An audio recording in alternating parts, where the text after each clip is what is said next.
দেশ জুড়ে চলছে লোকসভা নির্বাচন। ইতিমধ্যেই 2 দফা নির্বাচন সম্পন্ন হয়েছে, বাকি রয়েছে আরও 5 দফা নির্বাচন। এই আবহে কুণাল ঘোষকে নিয়ে তোলপাড় রাজ্য রাজনীতি। দিন দুয়েক আগেই দলবিরোধী মন্তব্যের জেরে তৃণমূলের রাজ্য সাধারণ সম্পাদকের পদ থেকে সরানো হয়েছে কুণাল ঘোষকে। তবে এরপরেও দলের বিরুদ্ধে বিভিন্ন ধরনের মন্তব্য করতে দেখা গিয়েছে তাকে।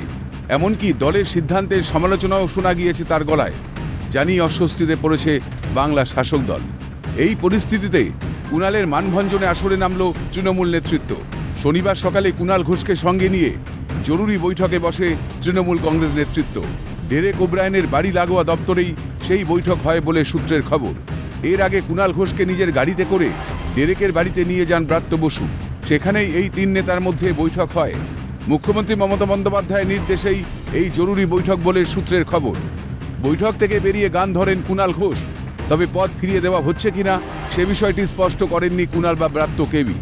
রাজ্যের মন্ত্রী ব্রাত্য বসু বলেন, আমরা দুজনেই তৃণমূলের লোক।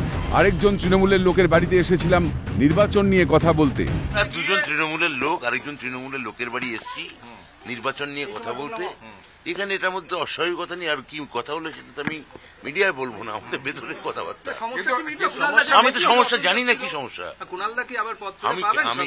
আমি এসব অন্যদিকে কুণাল ঘোষ জানান, আমি তৃণমূল ছিলাম, আছি, থাকবো।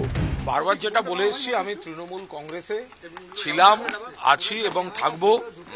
আমার নেত্রী মমতা বন্দ্যোপাধ্যায়, আমার নেতা অভিষেক বন্দ্যোপাধ্যায় বলে এটা একটা তৃণমূলের একটা পরিবারে। আমি বারবার বলে এসেছি, আমার পদ থাক না থাক, আমি কর্মী সমর্থক হয়েও আমি তৃণমূলেই থাকবো। উল্লেখ্য, এই ডেরেকই কুণাল ঘোষকে তার পদ থেকে সরিয়ে দেওয়ার চিঠিতে সই করেছিলেন। তার বাড়িতেই কুণালকে নিয়ে হাজির হন ব্রাত্য বসু।